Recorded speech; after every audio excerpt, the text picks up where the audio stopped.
Udah ada Pak Agung. Sudah, Pak. Hmm. Hmm. Biasanya akhir tahun di Spora banyak kegiatan, Pak, Dinas Pemuda Olahraga. Iya, Pak. Kebetulan sekarang masih di kantor, Pak, izin. Sambil kerja. Oh, gitu. Untuk, Jam segini untuk udah buku, pulang Pak. kali ya. Oh Biasanya ya, biasanya ya. ya. Cuman di Akhir tahun aja, Pak. akhir-akhir memang Iya, iya Pak. akhir tahun. Hmm. Oke, ya inilah sedikit atau apa namanya melanjutkan. Ya, ini menurut saya bagus contoh untuk proses market basket analisisnya, Ibu Bapak ya. Nah, mungkin terkait algoritma a priori memang ini tidak bisa berdiri sendiri ya. Ya, dari market basket analisis memang salah satunya menggunakan algoritma a priori. Hmm. Terus pilihan tadi, atribut yang dipilih kan tidak semuanya kan, tadi transformasi datanya biasa lah ya Bapak Ibu ya, kita tentu dipilih yang sesuai aja. Hmm, ya, intinya di sini dia dibuat dalam bentuk aplikasi. Nah ini lihat nih Bapak Ibu nih, ada flowchart aplikasinya nih. Coba dibalik di back dulu Pak, Bu Riri ya tadi ya. Ke atas Bu. Nah, ini lupa nih penting nih kita harus ketahui. Ke atas lagi. Nah, flowchartnya ini sebelah kiri ya. Nah, nah ini dia. Nah, ini artinya ini dalam flowchart pengembangan aplikasinya, bukan flowchart proses market based analysis-nya ya. Nah, ini adalah cara kita lihat nih, Bapak Ibu, proses start, proses diskritisasi, memilih data, menentukan rank tanggal akan dianalisa, tentukan minimum support dan minimum confident nih, kalau potong ya. Nah, tentukan dulu. Yang awal berarti kan asumsi ya. Lalu bentuk satu item set dan cari nilai support, bentuk dua item set, nanti nilai supportnya, bentuk item set. Lalu ada pertanyaan, apakah sudah tercapai nilai minimum support? Nah, kalau tidak, tentukan lagi minimum support berikutnya. Ya kan itu dari Bapak Ibu ya. Jadi angka 22 dan angka 30% tadi ini dilakukan berdasarkan eh, apakah sudah tercapai nilainya apa belum gitu. Jadi dilakukan beberapa kali percobaan. Kalau sudah, maka akan terbentuk nih association rule-nya tadi itu dengan angka 22 sampai 30%. Jadi clear clear ya saya pikir nih. Ini langkah aplikasi ya mengerjakannya itu. Jadi memang angka 22% minimum supportnya didapatkan dari beberapa kali iterasi, beberapa kali percobaan sampai mendapatkan nilai yang tercapai untuk minimum supportnya. Clear ya, kayaknya Bapak Ibu ya. Jadi memang beberapa kali mencoba iterasi proses, baru nanti dipilih yang terkecil.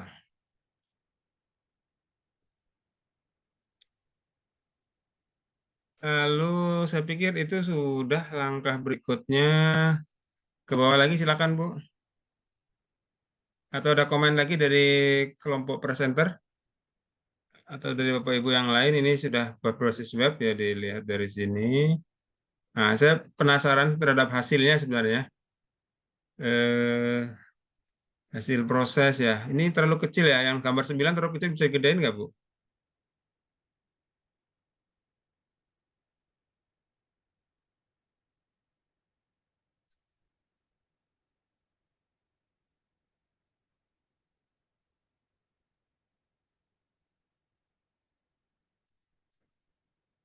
Nah, X dan Y ya. Confident dari item set 3. Hmm. Nah, ini kan dia ada keterangan lolos tidak lolos ya.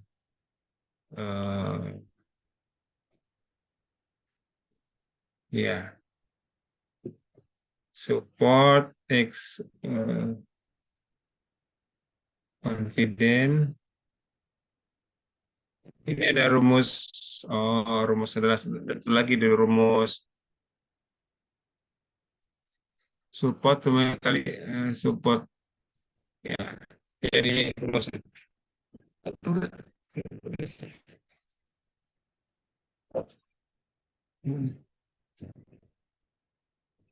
Nah, kayaknya coba skip dulu kok, lihat yang bawahnya lagi.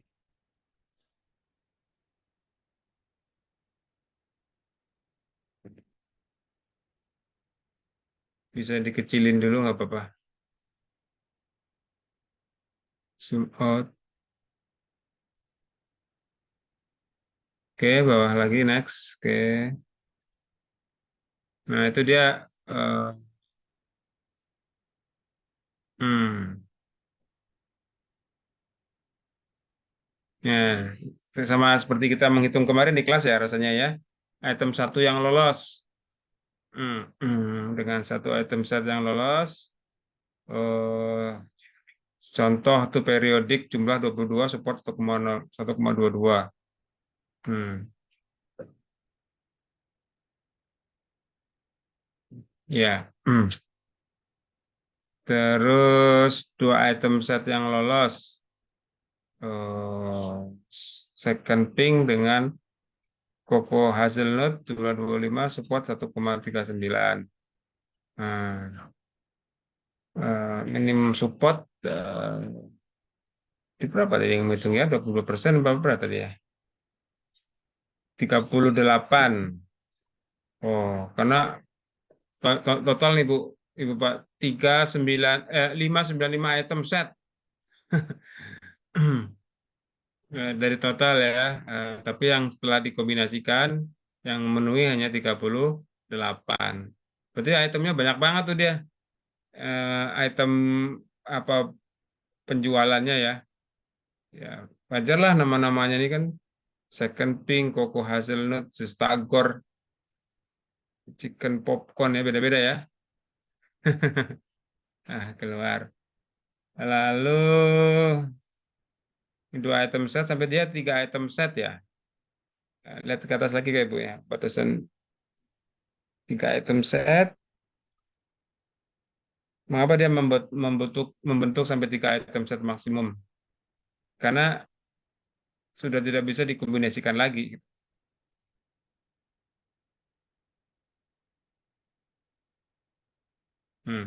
Tiga item set yang lolos cuma antara itu tadi ya, satu dan dua. Tiga item set hanya dua dari 289 item set yang memenuhi minimal support. Hmm. Oke, ya. Oke, lanjut berarti sudah terpilih ini prosesnya. Dari satu item set, dua item set, tiga item set. Lalu di bagian terakhir dia menghitung confident dari tiga item set yang lolos. Oke, nah, dia menghitung rumus confident ada disebutkan di atas ya. Tinggal dikalikan saja atau enggak itu? Ada tadi Bu di atasnya Bu, bagian atas dari slide ini. Coba sedikit ke atas nilai confident. Oh, tadi dia menyebutkan doa. Ini confident semua transaksi mengandung X dan Y dibagi dengan semua transaksi X kali 100%. Nah, ini manual perhitungannya Bapak Ibu. Nah, dia membuat sistem yang membuat dia otomatis sebenarnya. Dia ingin membuktikan sistem yang dibuat secara otomatis dengan sistem secara manual sama gitu. Kalau sama berarti bisa dipakai lah sistemnya ini kan. Gitu.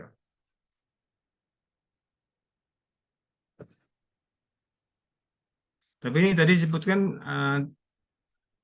item tiga item setnya cuma ada dua. Oh enggak nih, dua item set salah dia ya. Tabel 7 itu bukan bukan item set 3 ya, item set 2 itu.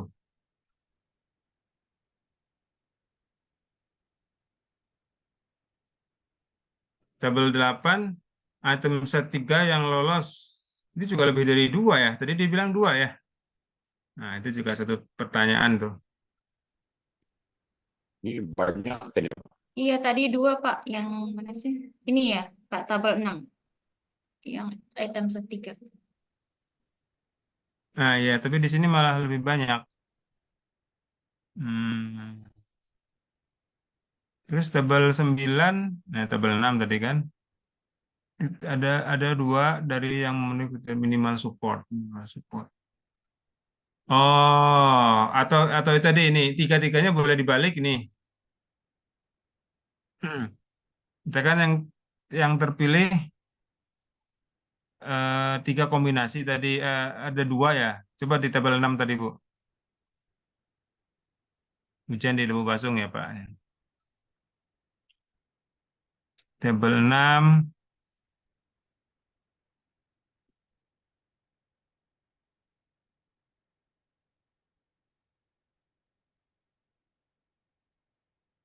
Nah, latte, chicken popcorn, cafe bear.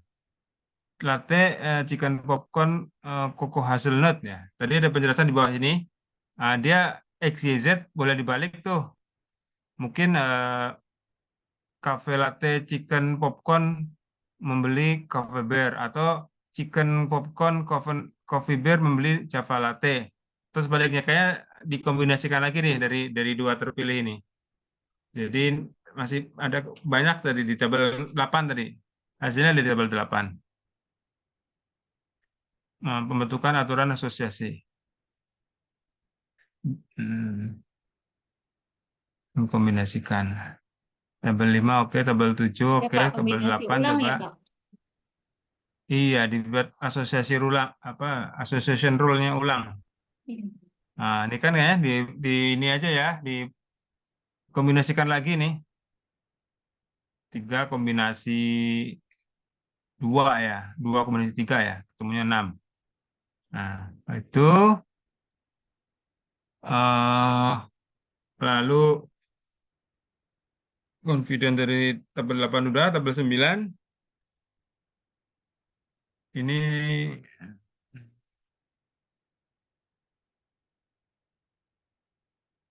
hasil confident. Nah, uji lift tadi itu aja udah uji lift ya.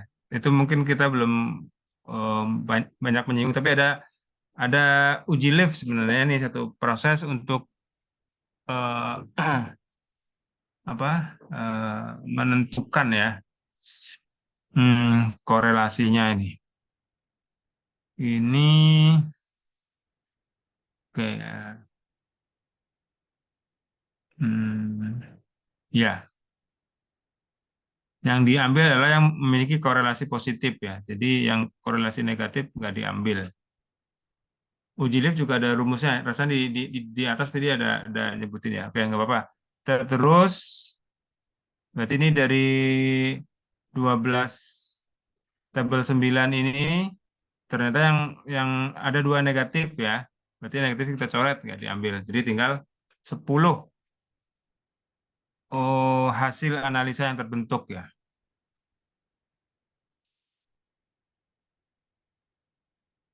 Baik 3 item set ataupun 2 item set.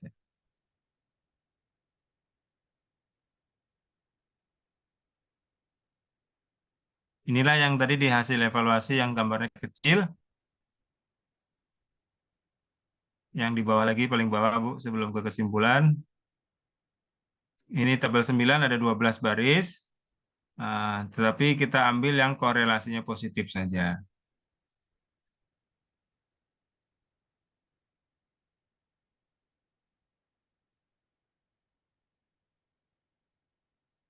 Next ke bawah.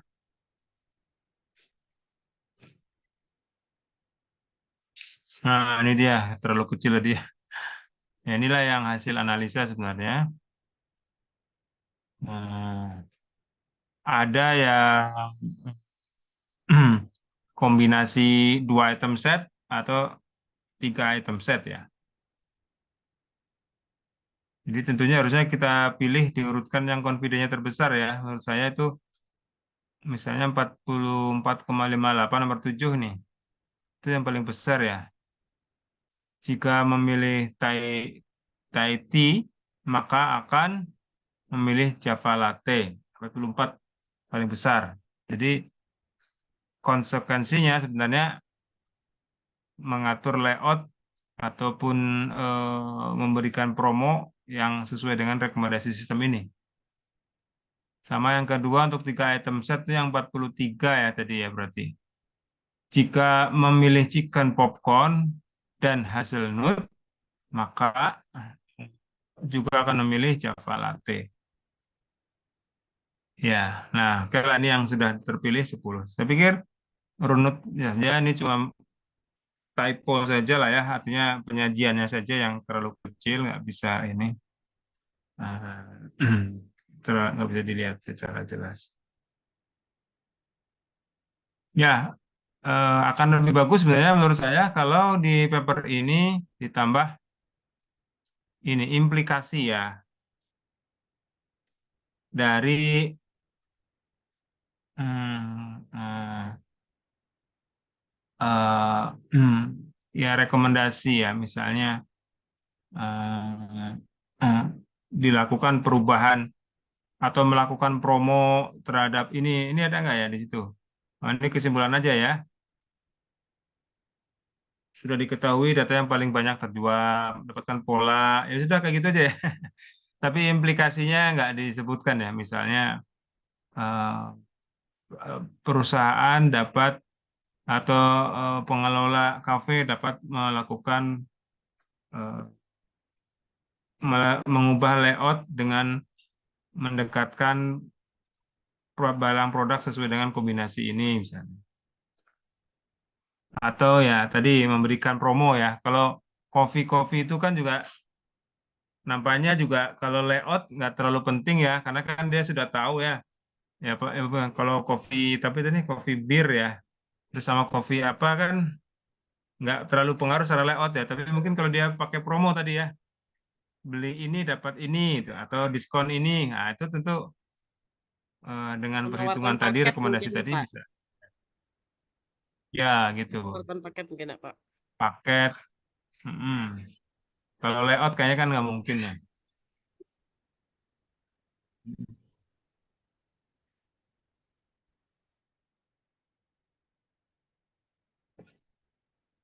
Oke, sebentar nih, nanti ya.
Oke, masih mute.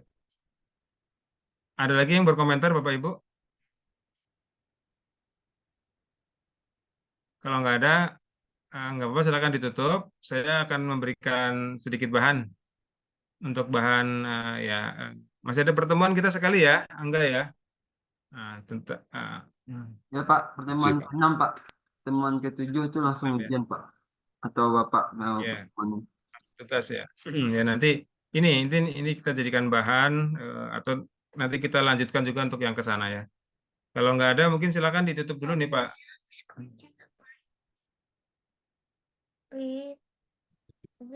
Ya. Terima kasih Pak Dr. Adrian. Pak Darmalion, ada Pak Darmalion. Kalau nggak kita wakilkan aja.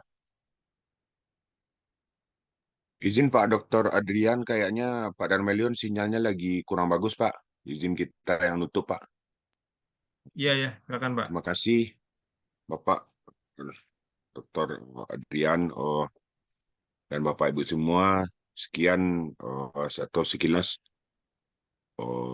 tadi pemaparan kami dari kelompok 4 masalah. Kami mohon maaf kalau di dalam pemaparan kami tadi itu banyak kekurangannya. Oh, Kita tutup dan kami tutup dengan membacakan Assalamualaikum warahmatullahi wabarakatuh. Waalaikumsalam warahmatullahi Waalaikumsalam wabarakatuh. warahmatullahi wabarakatuh. Waalaikumsalam warahmatullahi wabarakatuh. Ya, Bapak Ibu, alhamdulillah. Ada satu topik lanjutan yang akan kita coba diskusikan. Saya coba, aduh iya ya, saya share screen payah nih ya. Coba dulu deh. Lagi saya download materinya, Ada atau angka, enggak Pak. saya materinya nanti Bisa minta tolong ketua, Pak. dikirim. Ada angka, Ya, Pak. nanti Apa, saya Pak? kirim dulu di link itu ya. Mungkin belum ada di link itu. Materi tentang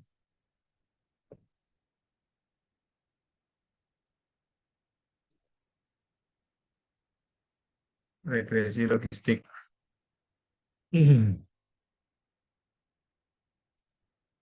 Bentar, saya lagi download.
Ya, minta tolong di slide itu mungkin ke Angga ya. Baik, Pak. Ada di folder bahan regresi logistik ya. Itu ada Big Data 2 revisi. Coba minta tolong dibuka.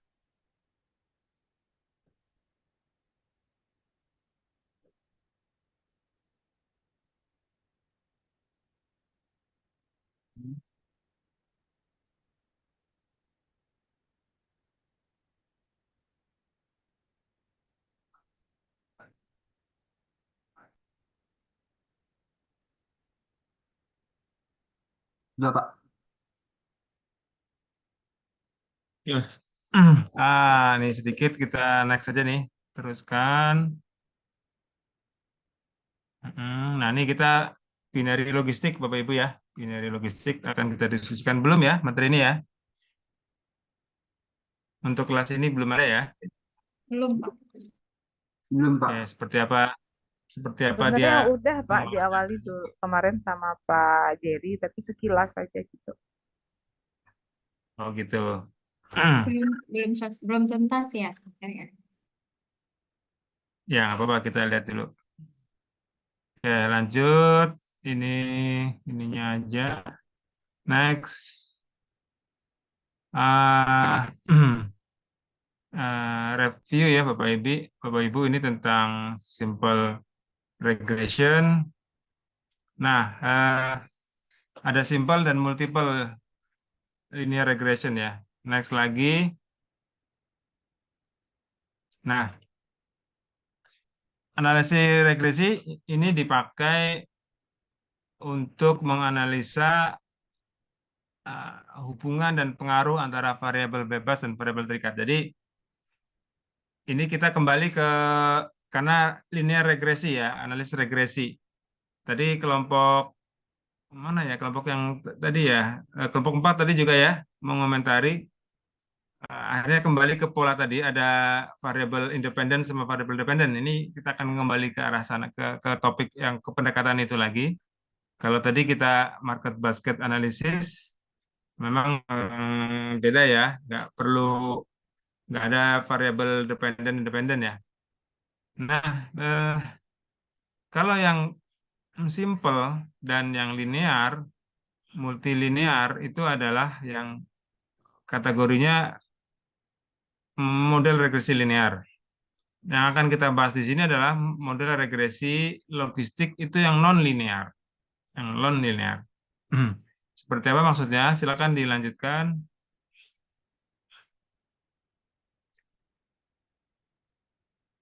Nah, linear artinya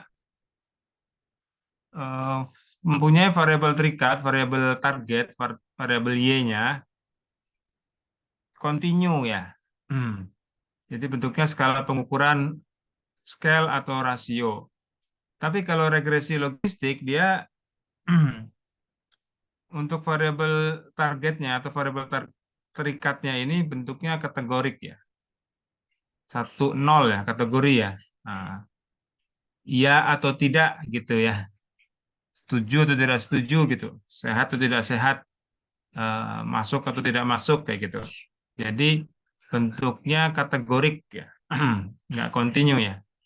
Nah, kalau kontinu kan nanti seberapa besar eh, skalanya antara 0 dan 1 ya. Kalau ini logistik sudah betul-betul terbagi menjadi kategorik ya. Silakan lanjutkan. Nah, ini juga masuk ke kategorinya klasifikasi Bapak Ibu ya. Oh, tadi regresi masuk, klasifikasi masuk juga. Jadi memang digunakan untuk mengklasifikasikan ya, mengkategorikan data ya. Ya. Nah, kita akan berbicaranya adalah binary classification. Nah, tentunya di sini akan mengkategorikan ya 0101 gitu. Binary 2 ya.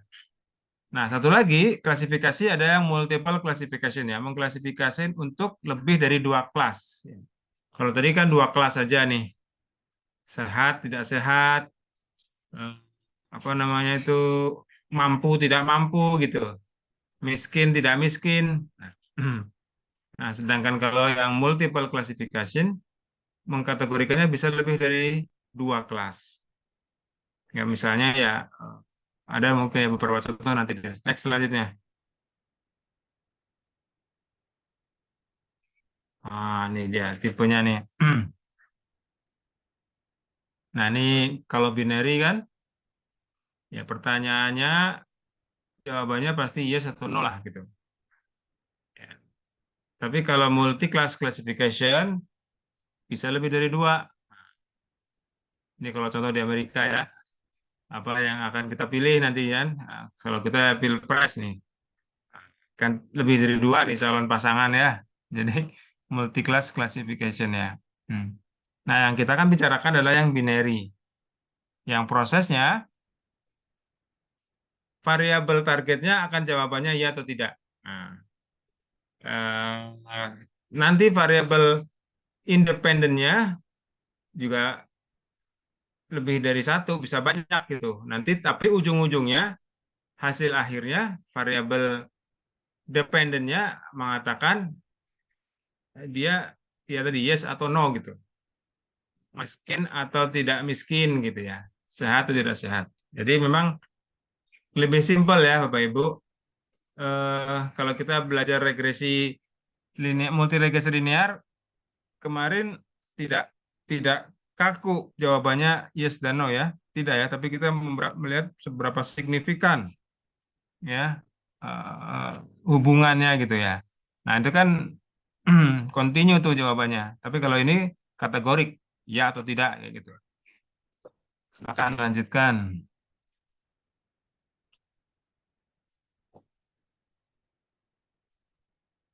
Nah, ini cara kerjanya sedikit, prosesnya, cara menggambarkannya cukup sederhana saja, Bapak Ibu. Ini yang sebelah kiri input data, ya dimasukkan ya. Kita akan menentukan beberapa variabel independennya. Lalu keluarannya, karena bentuknya ya seolah-olah antara yes dan no gitu tadi, maka kita akan mempunyai label-label gitu, kelas label nih, atau outputnya, atau targetnya tadi itu. Ya, inputnya bisa banyak, variabel independennya bisa bisa lebih dari satu, bisa banyak gitu. Tetapi outputnya pasti akan membuat kategori saja. Oh, ini nanti kategorinya sehat, sehat, sakit misalnya. Dari semua data yang dimasukkan gitu. Eh, misalnya tadi itu apa namanya contoh kita mengukur eh, kemampuan nasabah untuk membayar pinjaman gitu kan. Misalnya kita lagi Bapak Ibu sebagai penakar apa namanya itu, penakar peminjaman ya, analis pembiayaan. Ada yang mengajukan hutang lah pembiayaan. Nah, tentu kan diukur nih, layak tidak layak nih. Nah, nanti kan per orang nih, si A kondisi keuangannya sekian, sekian, sekian kondisinya. Mungkin dilihat faktor-faktor tadi ya, variabel independennya apa saja gitu. Nanti si B juga begitu ya. Nanti akan lihat nih, oh si A kategorinya mampu, si B mampu, si C tidak mampu ya. Jadi per jenis datanya ya. Jadi mengkategorikan, mengklasifikasikan, membuat label ya dari setiap baris inputnya sesuai dengan outputnya tadi. Silakan lanjut lagi. Ininya saja ya. Jadi memang kategorinya tidak linear. Variabel X-nya, nanti variabel Y-nya. Nanti memang ada tetap aja ada Bapak Ibu ada beberapa asumsi-asumsi. Error tidak normal, ragam tidak homogen, nilai dugaannya melebihi rentang 0 sampai 1 itu yang tidak boleh ya melanggar asumsi karena ini tentu harus dalam batas 0 sampai 1 gitu. Sampai karena menentukan sampai betul-betul 0 dan 1. Oke, lanjutkan lagi. Konsepnya, nah ini dia. Uh, ya, variabel dependennya yang dihasilkan berskala dikotomi atau tadi bersifat kategorik ya. Misalnya ya atau tidak, baik atau buruk, tinggi atau rendah. Yang dihasilkan ya. Bentuknya nominal ya Bapak Ibu. Bukan numerik. Kalau numerik tadi kan untuk simple atau multiple regression. Berapa signifikan. Nah, kan kayak gitu kan. Berarti angkanya berupa numerik. Kalau ini nominal. Ya atau tidak, baik atau buruk, tinggi rendah. Oke, lanjutkan tujuannya.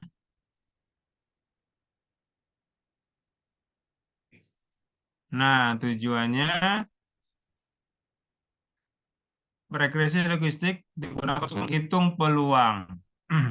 Ya, menghitung peluang ya atau tidak, sehat atau sakit dan seterusnya ya. Kemudian juga untuk melihat perbedaan karakteristik antara dua kelompok tadi itu. Hmm. Karena memang binary ya, cuma ada dua ya. Mau tadi tuh sehat atau tidak sehat seperti apa sih kategorinya? Miskin atau tidak miskin, misalnya kategorinya apa sih gitu. Misalnya untuk menentukan eh, apa namanya itu kategori penerima bantuan sosial gitu misalnya kan. Nah, itu faktornya berbeda-beda kan. Nah, itu melihat karakteristik antara dua kelompok. Oh, dapat dan tidak misalnya. Kemudian juga tujuan yang ketiga bisa untuk mengetahui faktor-faktor variabel bebas yang mempengaruhi ya. Misalnya tadi mungkin ada contoh eh, oh kenapa seseorang tuh dikategorikan miskin sih? Variabel apa saja sih yang variabel bebas mana saja, variabel independen mana saja yang mempengaruhi gitu ya. Nah, itu bisa diketahui dengan teknik ini. Ya, tujuannya. Oke, selanjutnya tuh rumusnya saja lah di skip aja, dilewati aja karena memang Y-nya bentuknya biner. Lanjut lagi. Nah, ini juga rumusnya sama, ada probability. Nah, itu tadi sedikit yang atas tadi itu. Mundur sedikit kali ya enggak? Classification workflow ya. Cara kerjanya, cara kerjanya ada 3 tahapannya secara umum. Data eksplorasi dulu. Ini juga di mana-mana kalau kita punya data set, dieksplorasi dulu Bapak Ibu ya. Semua kita paper yang kemarin juga dieksplorasi bahasa bahasa eh, generiknya prosesnya namanya data exploration. Dicari min max-nya berapa gitu. Terus min nilai tengahnya berapa itu kan explanatory datanya. Mendapatkan insight data malah bisa dibuat eh, insight data yang sederhana gitu. Lalu tahap kedua pre-processing. Nah ini kita melakukan macam lah normalisasi gitu ya. Menangani outlier yang data yang duplikat gitu atau data missing, data yang hilang atau anomali data ya tidak konsisten, duplikat atau mungkin apa namanya itu redundan ya duplikat tadi itu. Nah, itu dihapus ya di pre-processing itu dilakukan di sini tahap ini. Juga di situ dilakukan mungkin ada perlu proses train ya atau dari dataset tadi perlu di training. Ya, ini memang larinya ke machine learning ya Bapak Ibu mungkin ya. Tapi di situ intinya ada proses pre-processing dulu sehingga maka tahapannya di sini ada encoding. Ini tidak semua ya, tidak harus semua, tapi tergantung sudut pandang kita. Kalau kita pakai regresi logistik, yang saya paham itu cuma yang atas saja itu menangani outlier, duplikat dan missing data. Tapi kalau larinya ke machine learning, misalnya pakai SVM, ini dikenal aja lah Bapak Ibu ya, tambah pusing. Support vector mesin, ya dia pasti akan melakukan training dan tes data training gitu. Melakukan encoding, featuring scaling, featuring engineering dan lain-lainnya. Tapi itu kategorinya semua proses tadi di pre-processing. Itu seandainya nanti menggunakan teknik machine learning ya. Karena kan ujung-ujungnya Bapak Ibu bisa outputnya ya namanya nih klasifikasi aja, binary klasifikasi dua. Tapi caranya metodenya bisa banyak tadi. Ya kita akan pakai namanya regresi logistik. Mungkin tadi kalau dengar SVM, SVM juga mengklasifikasikan aja itu. Tapi caranya pendekatannya dengan pendekatan machine learning ya. Metodenya langkahnya berbeda pula gitu. Tapi ujung-ujungnya sebenarnya juga mengklasifikasikan. Ya, sama gitu. Klasifikasi kan kategorinya klasifikasi. Oke, lanjut lagi. Nah, ini contoh ataupun penjabaran lebih eh, lain penjelasannya menguatkan. Tentu di sini akan tetap ketemu binari eh, logistik regression itu akan ketemu dengan variable dependent, variable independent, ya.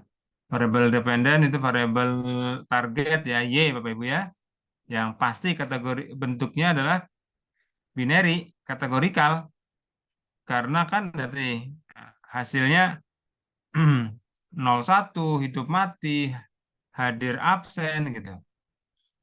Dan kalau variabel independennya, variabel bebasnya, ini bentuknya bisa kategorikal, bisa continuous. Nah, artinya nanti dalam pengolahan data nih Bapak Ibu contohnya nih, kan gender kan pasti laki-laki perempuan kan, berarti kan kategori kan ya.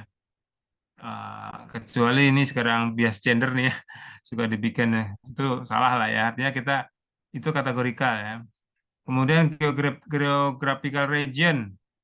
Geographical region kan juga kategorikal ya. Kita menentukan di Padang misalnya. Kita kan pasti Sumatera Barat gitu. Atau continuous edge. Edge kan rentangnya bebas ya.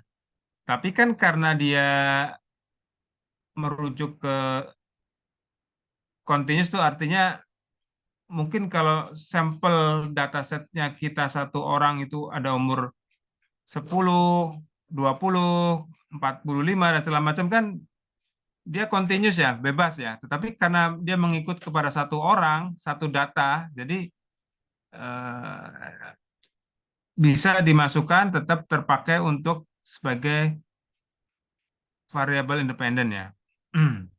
Income juga gitu. Income kalau mau masukin dalam rank tertentu di bawah 1 juta, 1 juta sampai 5 juta dan seterusnya bisa. Ya, itu sebagai eh, kategorikal. Atau mungkin langsung masukin berapapun angkanya gitu. Nah, itu sebagai continuous, tapi karena mengacu kepada satu data, jadi bisa dipakai.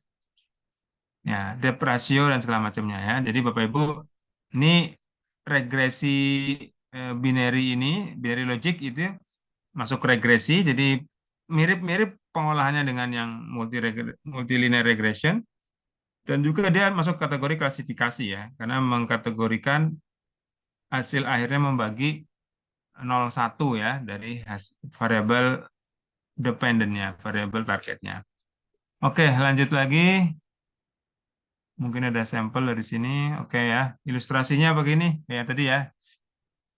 Oh, sebuah bank ingin melakukan prediksi. Apakah nasabahnya memiliki kemampuan membayar kredit atau tidak? Nah, ini. Nah, peneliti ya melakukan identifikasi nih faktor-faktor apa saja yang dapat mempengaruhi kemampuan nasabah dalam membayar kredit nih. Misalnya faktornya adalah penghasilannya dicatat, riwayat kredit, risiko kesehatan nasabah, inklusi keuangan, dan macamnya. Jadi bagaimana cara kita memindahkan ini sebuah narasi bisnis mindset tadi ini? Nah, kita akan membuat variabel dependennya Y-nya adalah mampu membayar kredit atau tidak. Yes adalah 1, kalau mampu, no 0 gitu. Ya, terus independen, variabel independennya, variabel bebasnya, nah, tadi tuh faktor-faktor yang diidentifikasikan ada mempengaruhi. Oh, penghasilan dia, riwayat kredit, risiko kesehatan, input keuangan, itu sebagai variabel independennya, variabel X-nya. Jadi kebayangkan Bapak Ibu ya, ilustrasinya regresi logistik ini ya, inilah lebih praktis terbayang oleh Bapak Ibu. Keluarannya adalah mampu kasus ini ya, mampu bayar atau tidak, ya atau tidak, dengan identifikasi faktor-faktor yang mempengaruhi variabel independennya, ya, mungkin penghasilan, riwayat kredit, risiko kesehatan, dan inklusi keuangan. Oke, terbayang sampai ini kira-kira Bapak Ibu ya. Ada yang ingin bertanya nggak, berkomentar nggak? Apa sih gunanya nih regresi logistik ini gitu? Ya,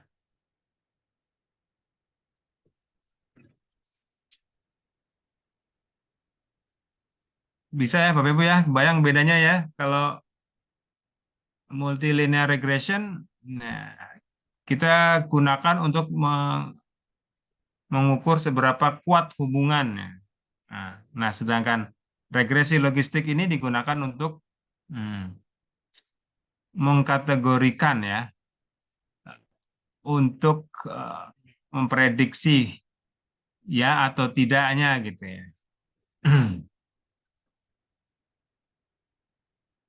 Ya, dari berbagai faktor-faktor yang diidentifikasikan. Ya, mungkin faktornya ya bisa berbeda. Nah, ini menarik lagi kalau kita ambil beberapa contoh kasus yang Bapak Ibu ya. Bisa ada yang ingin bertanya lagi atau berkomentar? Oke lah, kita next dulu ke bawah. Ini juga contoh nih Bapak Ibu. Ke bawah lagi silakan. Nah,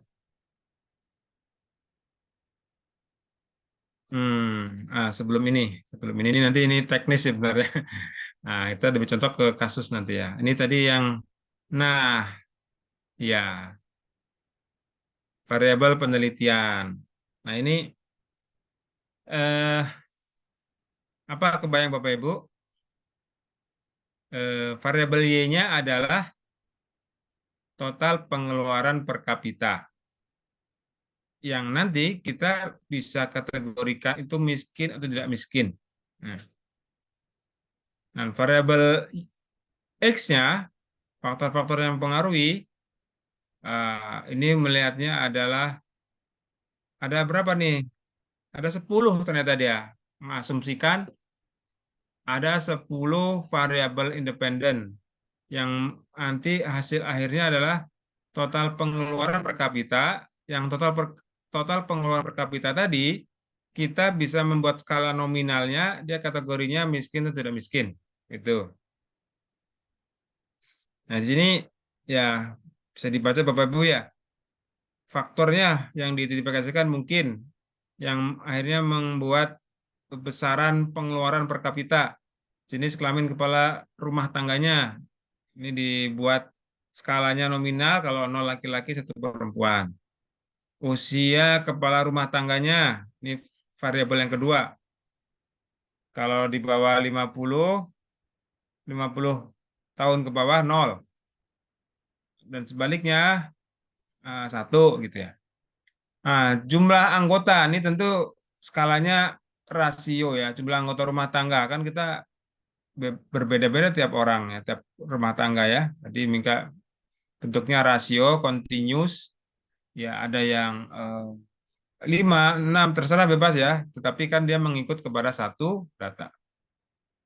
Kemudian jenjang pendidikan tertinggi kepala rumah tangganya nih, kepala rumah sebagai variabel keempat tuh. Kalau di SMP ke bawah tuh 0 dibuatnya. SMP lebih besar dari SMP, nah, disebutnya adalah 1. Dan seterusnya nih, status pekerjaan, membeli beras miskin atau tidak, gitu. Status penguasaan kepemilikan, sumber air minum, ya, penggunaan handphone. Nah, ini kan kebayang Bapak Ibu ya, kita ingin mendapatkan status pertama sih menghitung total pengeluaran per kapita. Kalau udah dapat total pengeluaran per kapita, nanti kita membuat skala nominal sampai batas tertentu mana yang miskin, mana yang tidak miskin. Nah, ini nanti tekniknya menggunakan binary logistik. Ya, ternyata faktornya bisa banyak ya, ya bisa, bisa, bisa terkait dengan apa yang mau kita identifikasikan gitu. Hmm, eh, misalnya kalau tadi Pak Agung di Dinas Dispora kan menentukan kejuaraan nih sampai screening lah apa tahap 1 nih cek dokumen kan nanti bisa melihat oh si A ini lulus atau tidak lulus tahap 1 nih lomba apa misalnya ya eh, apa namanya, Kuda Uni Bukit Tinggi misalnya Pak ya. Tahap 1 Iya, Pak. ada itu Pak ya, lomba Kuda Uni kan Pak. Ada. Bujang Gadi namanya kalau di Bukit Bujanggadi Tinggi. Pak. Iya, Ya, Bujang Bujanggadi. Gadi. Ya itu. Mungkin tahap pertama nggak tahu nih seleksinya tahap pakai dokumen dulu mungkin ya. Nah, dokumennya apa saja gitu ya. Sampai kan keluar si A lulus, tidak lulus gitu kan. Nah, itu kan sebagai alat alat juga itu untuk menentukan, karena kan tadi hasil akhirnya dia menentukan ya atau tidak lulus gitu, sehat atau tidak sehat. Coba next slide-nya ini langkah sebenarnya kayaknya ini langkah-langkah. Karena memang ada beberapa pengujian ini akan kembali mirip dengan, karena namanya regresi tentu ada masuk dalam asumsi-asumsi tadi itu. Jadi harus ada uji eh, multikolinearitas masuk atau tidak gitu. Kalau masuk ya berarti estimasikan parameter. Lalu uji signifikan parsial serentak. Ya, masuk tidak? Kalau tidak, mengganti variabel yang lain. Nah, ini dia. Kan ada ini.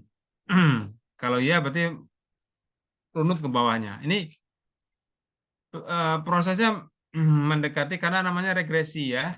Regresi, ada pengujian-pengujian, ada asumsi-asumsi harus dipenuhi. Ya, nah, begitu seterusnya nih. Ini oke lah, skip aja lewat dulu. Berikutnya, silakan Angga. Apa ya lupa ini? Oh, ini hasil kesimpulannya, hasil sampel tadi. Nah, misalnya tadi dari proses, ini juga contoh menggunakan SPSS lagi. Ada kesimpulan yang dihasilkan dari masing-masing variabel independen. Contoh di sini kita melihat yang ditolak itu X3 dan X7 ya. X10 juga ya, 3 nih. Nah, artinya dari semua kemungkinan asumsi variabel independen tidak semuanya mempengaruhi kan, mana yang mempengaruhi. Nah, next berikutnya ini dulu next. Nah, kesimpulan dari studi kasus tadi ya, kita kan tadi ada yang oke, sebelumnya.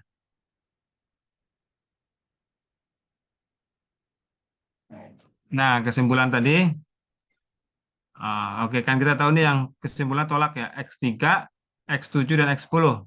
Silakan next slide-nya. Kesimpulan dari studi kasus tadi ternyata bukan satu slide sebenarnya ini. Kita lihat ini. Nah, kesimpulan studi kasus tadi ya. Ternyata jumlah apa tadi? Sebelum ini ya enggak? Nah, itu di atas. Nah, ini kita mengkerucut kepada X3, X7 dan X10. Ya.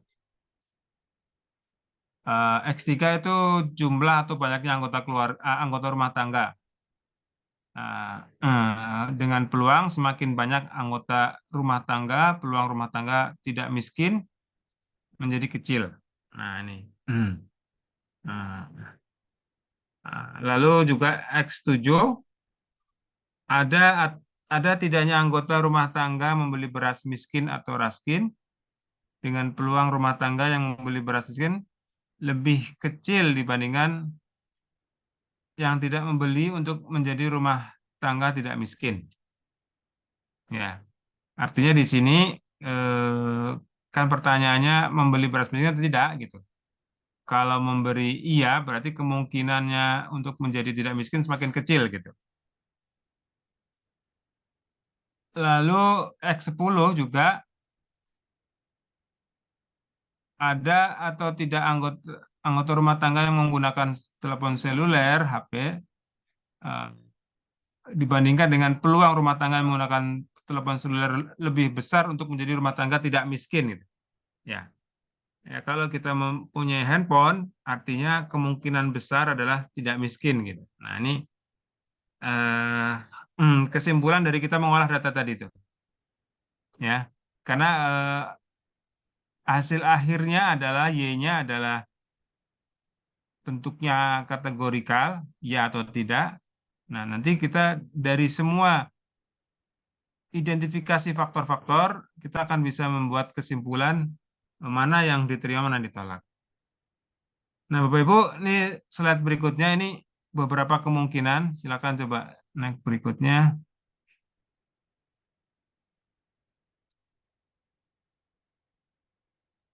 Kemungkinan ya, Bapak Ibu. Nah, kira-kira penggunaan aplikasi regresi binari logistik ini. Misalnya kita melihat pengaruh tingkat pendidikan variabel satu nih, variabel satu.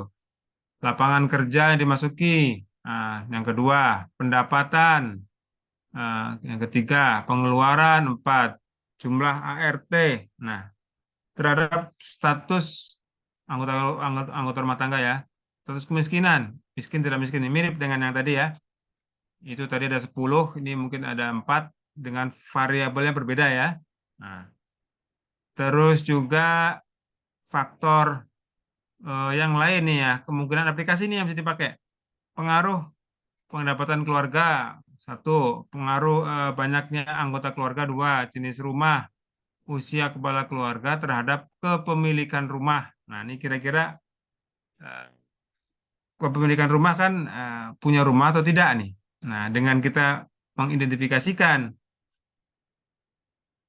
4 faktor yang diduga ya mempunyai pengaruh, faktor independen tadi, ya kita akan bisa melihat mana yang diterima, mana yang tidak. Gitu. Lalu misalnya kita ingin menentukan faktor apa saja yang mempengaruhi status bekerja seorang, bekerja atau menganggur ya. Jadi kita lihat di ujungnya nih Bapak Ibu, yang putih, yang kuning-kuning itu Y-nya ya. Y-nya yang pasti antara 0 dan 1 nih. Yang ketiga ini status bekerja atau menganggur kan?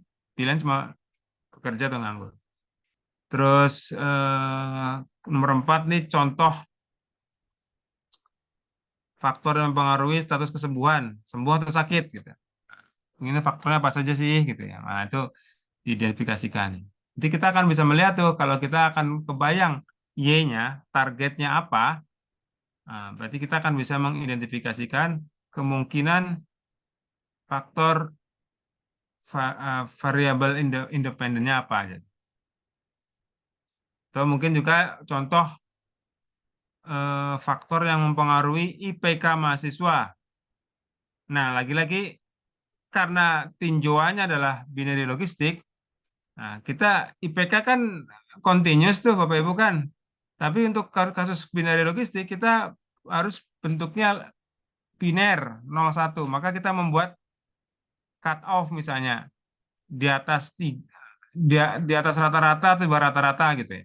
Berarti kita akan menghitung rata-ratanya dulu misalnya, atau mungkin langsung angka sekian di atas 3,5 misalnya ya. Atau di bawah 3,5 gitu.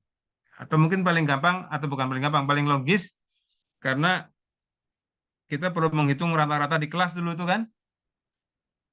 Lalu kita akan menentukan di atas rata-rata dan di bawah rata-rata kelas. Nanti faktornya apa saja sih? Nanti kan ini kan sudah jelas. Walaupun kelihatannya IPK mahasiswa adalah continuous, tapi karena kita membuat dia adalah sebagai kategori klasifikasi di atas rata-rata di bawah rata-rata, maka perhitungannya pakai regresi binary logistik ini. Binary logistik ini. Oke, berikutnya ada kali ya masih ya. Oke, oh ini kasus aja lah Bapak Ibu nih. Kasus saja. Mungkin terakhir ya kali ya. Mungkin silakan diteruskan. Kasus ini untuk kepuasan pelanggan ya. Nah ini Bapak Ibu. Ini seluler ya. Kita ingin ngelihat terhadap responden kita hasil akhirnya tuh Y-nya puas atau tidak puas. Ya kan? Bisa kan? Kira-kira apa yang mempengaruhi faktor-faktornya? Oh misalnya X1 nih, ini kan sinyal handphone nih. Kekuatan sinyal, terus harga seperti apa, X3 kualitas layanan. Nah, kita ingin mengukur ya, tingkat kepuasan pelanggan. Ya. Atau nanti misalnya juga hal lain, tingkat keputusan membeli. Ya kan Bapak Ibu ya. Mungkin ada ya. Beli atau tidak nih. Ini kan juga logistik nih, binary logistik. Kepuasan pelanggan juga puas atau tidak puas gitu. Nah, ini yang menjadi dasar untuk kerangka berpikirnya. Y-nya jelas, ya ini kepuasan pelanggan. X-nya, ya kebetulan ini diidentifikasikan 3. Jadi itu yang akan variabel independennya 3. Bagaimana sih tingkat pengaruhnya terhadap kepuasan pelanggan. Oke, lanjutkan. Nah, ini sudah tabulasi. Inilah contoh nih Bapak Ibu. Sudah tabulasi apa namanya itu responden lah, gitu ya, udah dapat nih. Ada responden 1 sampai 55 responden gitu. X1 dan nomor 1 misalnya X1-nya 77, X2 81, X3-nya 77. Tapi dia mengatakan saya nggak puas. Nah, begitu juga yang mungkin ngelihat nih nomor 3 Bapak Ibu ya. X1-nya 89 tinggi nih. X2-nya 80 rendah. X3-nya lebih rendah lagi 75 dari 2 data terakhir. Tapi dia mengatakan, saya puas nih. Karena faktor X1-nya yang dominan misalnya. Nah, begitu seterusnya dihimpun ya Bapak Ibu. Ini contoh sampai 55 data. Ditabulasikan. Next, berikutnya ini kayaknya mengolah di SPSS deh kalau nggak salah nih. Oke. Ya, ini tidak terlalu rumit juga kalau mengolah di SPSS. Inilah seolah-olah sudah dihitung prosesnya. Yang penting itu sampai mentabulasikan itu Bapak ya. Ternyata di sini ada hasilnya. Ada X1 misalnya dengan signifikan 0,2 kurang dari signifikan 5% berpengaruh secara parsial terhadap kepuasan pelanggan. Variabel X2 harga ini adalah 0,6 nilai signifikansinya lebih besar dari nilai signifikan 5%, maka dia tidak berpengaruh secara parsial terhadap kepuasan pelanggan provider telekomunikasi. Variabel X3 kepuasan pelanggan dengan signifikan 0,190 ini lebih besar dari 0,005 ya 5% kan 0,05 ya. Tidak berpengaruh secara parsial terhadap kepuasan pelanggan provider telekomunikasi. Nah, ini perhitungan secara independen masing-masingnya. Ini ada perhitungan secara ini nggak? Next lagi. Oh, nggak ada ya. Ini cuma, oke. Nah, ini ada link-link untuk dilihat, dibaca. Yang contohnya tadi, kembali ke atas. Bapak Ibu, jadi ini saya lebih memfokuskan kepada bukan cara menggunakan SPS-nya juga ya, tetapi menyiapkan data dan melihat kemungkinan diapakan sih data, kita mau menggunakan apa itu. Kita akan menggunakan teknik apa untuk mengelola ini. Jadi yang jelas, binary logic digunakan untuk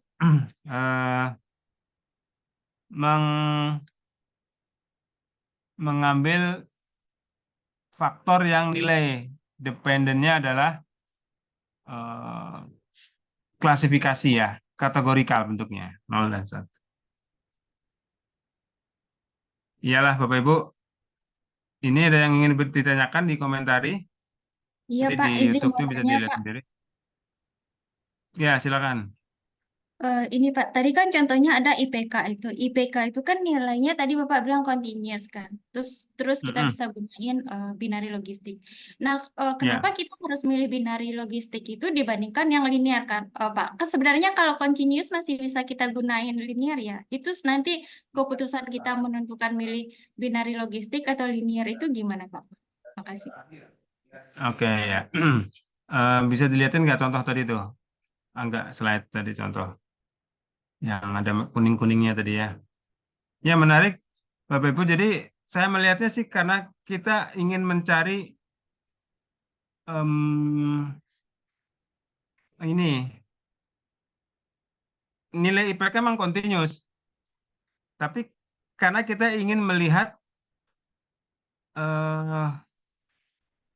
di bawah rata-rata dan di atas rata-rata, jadinya sementara nilai di atas nilai rata-rata kan belum tahu kita ya, kan dihitung dulu ya, hitung dulu, nah, baru nanti kita tahu rata-ratanya dulu itu yang kita tentukan, baru nanti kita akan melihat ini si A ini di atas rata-rata di bawah rata-rata gitu dari IPK-nya yang dia sekarang.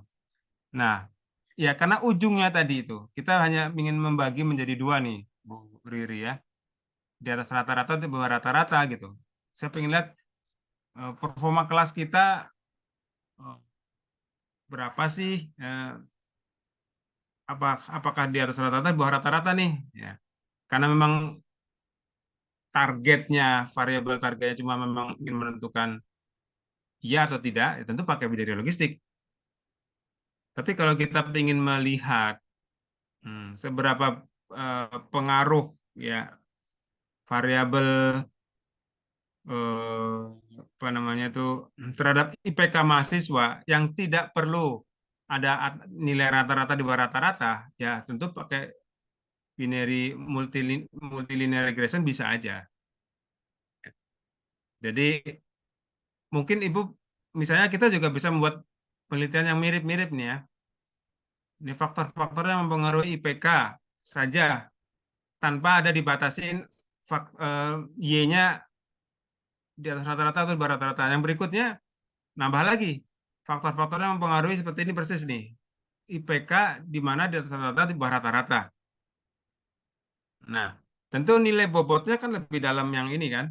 Kalau yang tadi itu mungkin secara data ada yang IPK-nya tinggi sekali, ada yang rendah sekali. Itulah outlier tadi ya, outliner.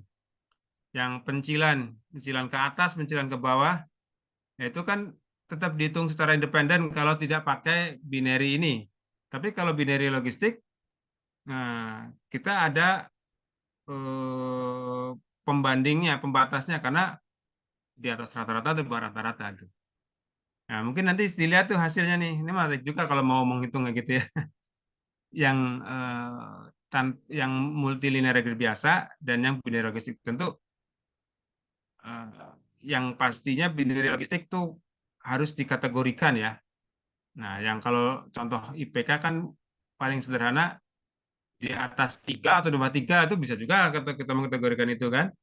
Atau mungkin lebih spesifik di atas rata-rata atau di bawah rata-rata juga bisa. Yang penting menjadi dua pilihannya. Itu logistik. Kebayang ya kali Bu ya, Bu Riri ya.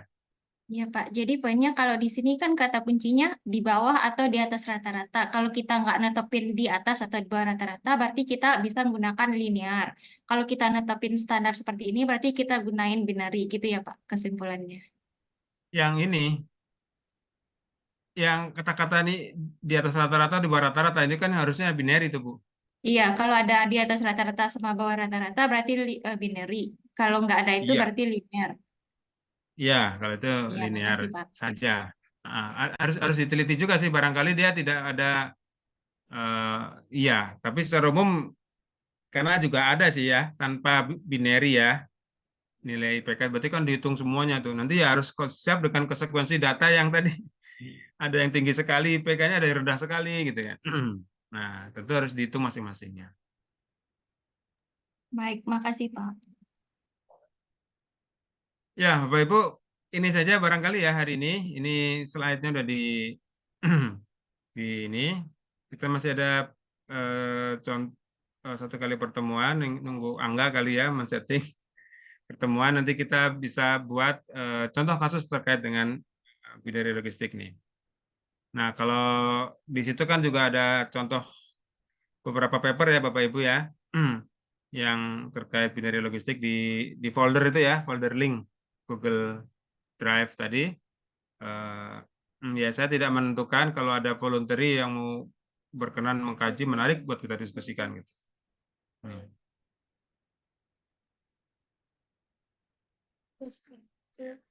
Barangkali itu dulu kali ya Bapak Ibu hari ini.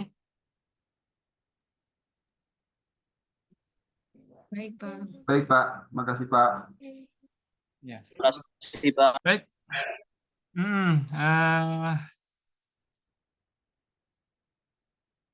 Saya tutup aja nih.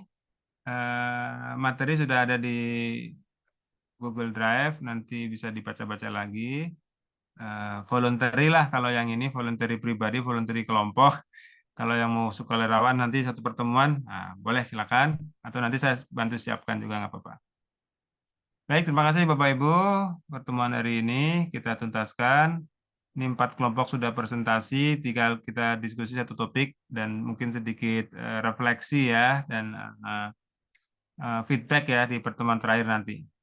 Saya akhiri. Ya, Assalamualaikum warahmatullahi wabarakatuh. Waalaikumsalam. Waalaikumsalam warahmatullahi